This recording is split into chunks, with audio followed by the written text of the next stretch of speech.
नमस्कार दोस्तों, स्वागत है आपका हमारे YouTube channel Shri Sai stenography पर। यहाँ पर हम आपको 60 शब्द, 70 शब्द, 80 शब्द, 90, 100 एवं 110 शब्द प्रति मिनट की गति से शुद्ध हिंदी में आंसू लिपि डिक्टेशन देंगे। कृपया इस चैनल को लाइक करें, शेयर करें और अपना अभिमत कमेंट बॉक्स पे प्रदर्शित करें। धन्यवाद।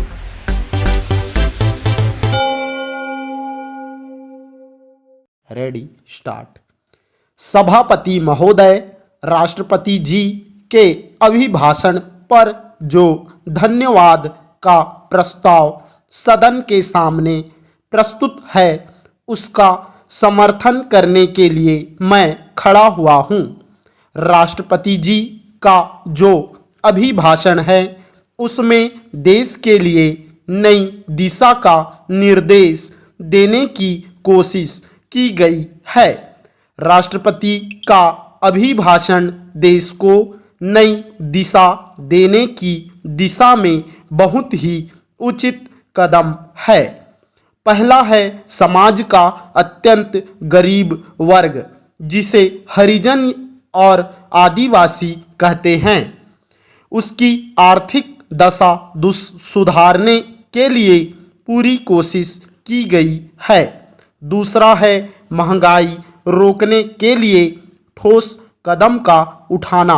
और तीसरा है जनता पार्टी की पैदा की गई स्थितियों को पूर्ण रूप से समाप्त कर शांति स्थापित करना। चौथा है आर्थिक स्थिति को मजबूत करना। पांचवा है किसानों की हालत सुधारने के लिए योजना बनाना। और छठा है नेहरू जी की विदेश नीति का अनुसरण। इन 6 भागों में राष्ट्रपति के अभिभाषण को बांट देंगे तो देखेंगे कि इससे अच्छा दिशा निर्देश और दिया ही नहीं जा सकता था। पैरा, मैं पहली बात की ओर आपका ध्यान आकर्षित करना चाहता हूँ। आज समाज का गरीब वर्ग, जिसे हरिजन और आदिवासी कहते हैं, उसकी आर्थिक स्थिति काफ़ी गिरी हुई है। आज आप उस गांव में जाएं जहां हरिजन और आदिवासी रहते हैं, तो उसकी आर्थिक दशा और उनका रहन सहन देखकर आप यह महसूस करेंगे कि यह तो आदमी के रहने के घर नहीं हैं, बल्कि पशु के रहने का घर है। हमारे प्रधानमंत्री जी के कुशल नेतृत्व में 20 सूत्रीय कार्यक्रम जो चला, उसके अंदर हम यह दावा तो नहीं करते कि हमारी सारी की सारी समस्याएं हल हो गई, लेकिन उससे हमारे हरिजन और आदिवासी लोगों के अंदर यह भावना पैदा हुई कि आज की सरकार ही एक सरकार है जो उनकी दशा में सुधार ला सकती है और उनकी आर्थिक हालत में परिवर्तन ला सकती है। मैं इस संबंध में कुछ सुझाव भी आपके सामने रखना चाहता हूँ।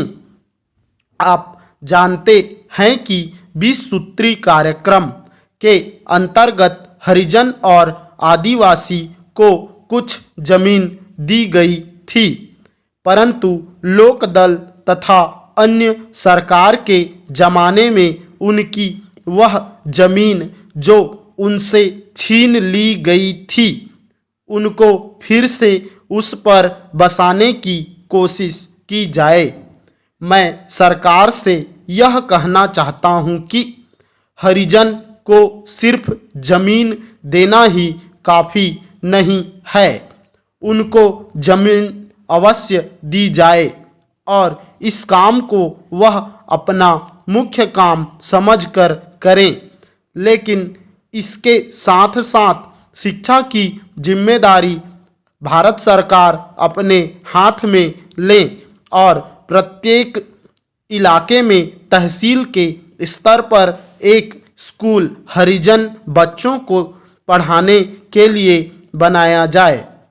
जब तक हरिजन में शिक्षा नहीं आएगी तब तक उसके आर्थिक ढांचे में सुधार नहीं आ सकता। इन अल्फाज के साथ मैं अपना भाषण समाप्त करता हूँ। स्टॉप।